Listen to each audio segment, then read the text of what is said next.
она со што ќе го почнеме разговорот е прашањето кое што се отвори исто така од еден од твоите соговорници. Љупка, пред се, добре дојде во нашето студио.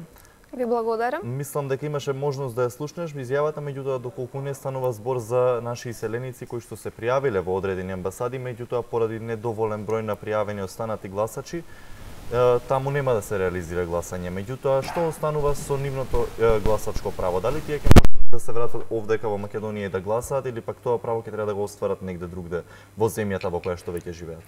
Така е, поради тоа што имаме помалку од 10 прифатени пријави во вкупно 14 дипломатско-конзуларни представништва, во тие 14 нема да се отворат гласачки места.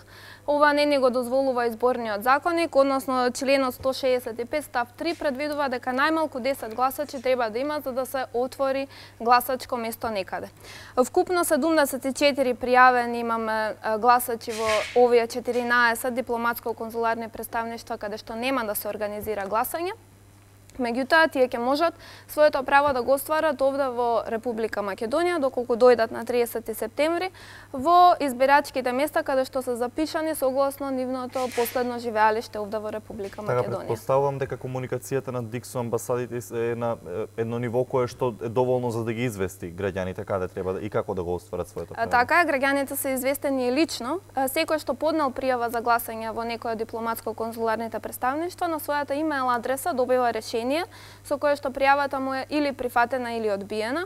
Со оглед дека на овие 74 гласачи им се прифатени пријавите, меѓутоа тука нема да се отворат гласачки места, ние сме во постојана комуникација со Министерството за надворешни работи, со кое што одлично соработуваме во овој дел, така што овие граѓани се известени дека своето гласачко право може да го остварат овде во Република Македонија. Така, на ваков случај имаме и во Македонија, и тоа во 81 село, каде поради селување исто така не може да се спроведе. Каде ќе гласаат овие гласачи кои што сепак сакаат да го искористат право, бидејќи во некое село имаме по 8 души кои што се пријавени, кои што фигурираат само.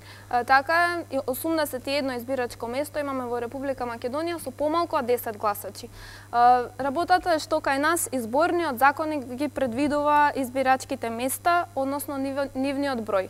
Така што тие не може да се затворат и гласачите автоматски да се распределат на други избирачки места, туку тука Државната изборна комисија мора да реагира и на некој начин да ги почитува одредбите на изборниот законник, меѓутоа сепак и да им овозможи на овие гласачи да го остварат своето гласачко право на 30 септември. Така, тоа ќе им го овозможи. Така е, да, сите овие гласачи ќе можат да гласат на најблиското гласачко место кое што е нели на пристојна оддалеченост од нивното живеалиште, така што нивното гласачко право никако не е доведено во прашање. Така, што станува кога веќе сме кај бројките, колку македонци од странство се пријавени вкупно за гласање, дали можеме статистички барем да кажеме на кој континент најмногу има или каде најмногу се пријавени? Вкупно имаме 2694 прифатени пријави за гласање во странство. Значи, овие 2694 гласачи, наши државјани, кои што се на привремена работа или престој во странство, ќе можат да гласат веќе на 29 септември во сабота.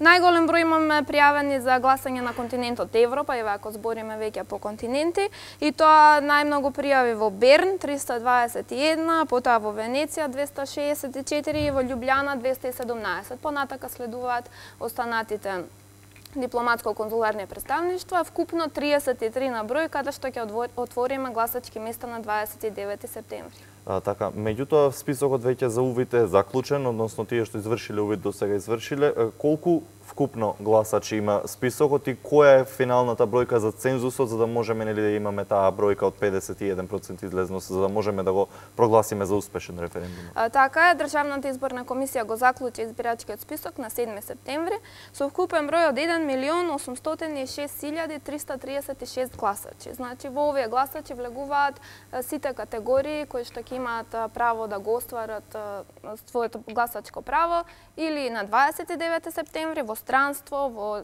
во казано-поправните установи и така натаму, како и на гласачките места во Република Македонија. И сега со оглед дека имаме 1.806.336 гласачи, во Уставот на Република Македонија се предвидени предусловите за цензусот на овој референдум на државно ниво, па така Уставот вели дека треба на гласање да излезат мнозинството од запишаните избирачи. Овде мнозинството е 50% плюс 1 гласач, што би значило дека најмалку 903.169 гласачи треба да излезат на гласање на овој референдум од државно ниво. А одлуката се смета за донесена доколку за неа гласале мнозинството од излезените. Меѓутоа 903.000 е прагот кој што мора да излезе за да можеме да го прогласиме за успешен. Сега молкот стартува, за разлика од изборните циклуси кои што ги имавме многу изминатиот период, стартува еден ден порано. Малку може ли околу ова да објасниме и што подразбира, дали ги подразбира истите стандардни правила како изборен, предизборен молк или пак има некои дополнителни правила до кои што треба да се придржуваат и медиумите и партиите? Да, бидејќи овде се работи за референдумски процес, законот за референдум во овој дел предвидува дека јавната пропаганда започнува уште на денот на распишување на самиот референдум, значи го немаме тоа временско ограничување од 20 дена пред денот на изборите како за изборна кампања и завршува 48 часа пред денот на референдумот, што би значило веќе во четврток во 24 часот треба да заврши јавната пропаганда. Јавната пропаганда е она која што во медиумите го води Собранието на Република Македонија како овластен предлагач на овој референдум.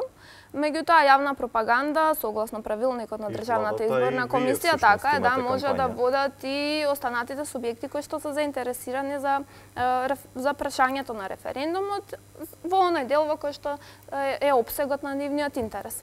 Ние како Државна изборна комисија имаме кампања, меѓутоа нашата кампања е едукативна и информативна за гласачите, така што оваа кампања не влегува во јавната пропаганда за референдумот, туку баш она е потребна за да се информираат гласачите за остварувањето на нивното гласачко право, начинот на гласање на гласачките места. Повеќе од техничкиот аспект, ако можеме да речеме. Значи, вас не ве опфаќа тој молка, еве можеме да забележам дека вашите беџеви се нели веќе во оптек заедно со кампањата и на гласат имам став, односно твој став, твое право. Меѓутоа, контра, ако можам да речам, вашата кампања и генерално контракампањата за референдумот има повици за бојкот кои што дело од јавноста ги протолкува како нели кривично дело, па има и теории на заговор дека граѓаните ќе бидат снимани доколку се појават на гласање. Како ги коментирате овие повици за бојкот, бидејќи претпоставувам дека Државната изборна комисија агитира да се излезе на гласање, односно да се оствари правото, претпоставувам. Вака, нашата кампања... Ако може да речам агитира, да се извинувам на зборот, доколку е нели преостар. Така е, преостар зборот, ние не можеме како Државна изборна комисија... Но ги поучувате граѓаните како професионално тело да заземаме ниту една страна. Напротив, нашата кампања Твој став, твое право ги едуцира гласачите токму за тоа, дека тие треба да се информираат и да заземат свој став кој што е слободен, личен и истиот може да си го реализираат на 30 септември, односно на денот на референдумот. Пред се, тука апелираме дека во однос на гласачките права, дека никој не може гласачите да ги повика на одговорност за она како ќе гласаат или пак дали ќе гласаат на овој референдум од државно ниво, така што нивни слободен избор е дали ќе го остварат и како ќе го остварат своето гласачко право. Пред се тука ни е насочена сршта на нашата кампања, а понатаму и информативниот дел, односно делот кој што ги опфаќа процедурите за гласање и што еден гласач треба да знае кога ќе оде на гласачкото место и како да го пополни гласачкото ливче. Така ги спомнавме ние теориите на заговор, ако можам да ги наречам, дека граѓаните ќе бидат снимени кога ќе се појават, нели тоа е во прилог на оние кои што водат кампања за бојкот, па во таа насока како Државната изборна комисија, освен нели наблюдувачите од странство, ќе се бори, ако можеме да речеме, со овој проблем доколку нели воопшто се појават нерегуларности на самиот ден. Вие имате и обуки со наблюдувачи, колку всушност активни наблюдувачи ќе имате и како ќе го спроведете тој процес? Еве ќе почнем од крајот, нели, во однос на наблюдувачите. Овој пат имаме голем интерес за наблюдување од меѓународни организации, домашни организации и од меѓународни медиумски куќи. До сега бројката ќе соопштиме кога ќе се финализира овој процес, меѓутоа битно е дека овој процес ќе го следат голем број на меѓународни и домашни наблюдувачи. И сега во однос на делот со снимањето на гласачите и едукациите кои што ги спомнавте, ние веќе оваа недела завршивме со едукациите на општинските изборни комисии и со едукациите за избирачките одбори кои што ќе го спроведат гласањето во странство. Еден дел од едукацијата го опфаќаше токму тоа, меѓутоа избирачкиот одбор морам да нагласам дека има надлежност само внатре во гласачкото место, дека никој не sme да ги снима гласачите, да ги фотографира, додека гласат внатре во гласачкото место. Во она што се случува надвор од гласачкото место, доколку некои од граѓаните се чувствуваат заплашени од подредени активности на било кои субјекти, истите може да ги пријават на нашиот телефонски број 0800 555 44. Тоа е бесплатна телефонска линија која ќе биде активна целиот ден во текот на референдумот. Нивните прашања и коментари ќе одат и во живо на нашата интернет страница и веднаш истите ќе ги одговараме, така што мислам дека ќе ги надминаме сите проблеми со кои што би можеле да се соочат гласачите евентуално на денот на референдумот. Така, тоа е една алатка која што ќе биде корисна и за нас новинарите, предпоставуваме. Така. Сега, кога сме веќе кај референдумот, само уште едно прашање кон крајот, бидејќи овој референдум го спроведува еден привремен состав на Државната изборна комисија, меѓутоа е повторно од партиски членови составена. Ти како портпарол на комисијата си со неколку состави веќе, па еве од секојдневните комуникации, од секојдневната работа, дали сметаш дека овој состав и покрај тоа што е, да речеме, краткотраен, може да го обели образот на оваа институција со оглед на неславниот крај на претходниот состав? Јас мислам дека професионалноста во работењето на овој состав на Државната изборна комисија е видлива за секој оној кој што ја следи работата на ДИК, за целата јавност.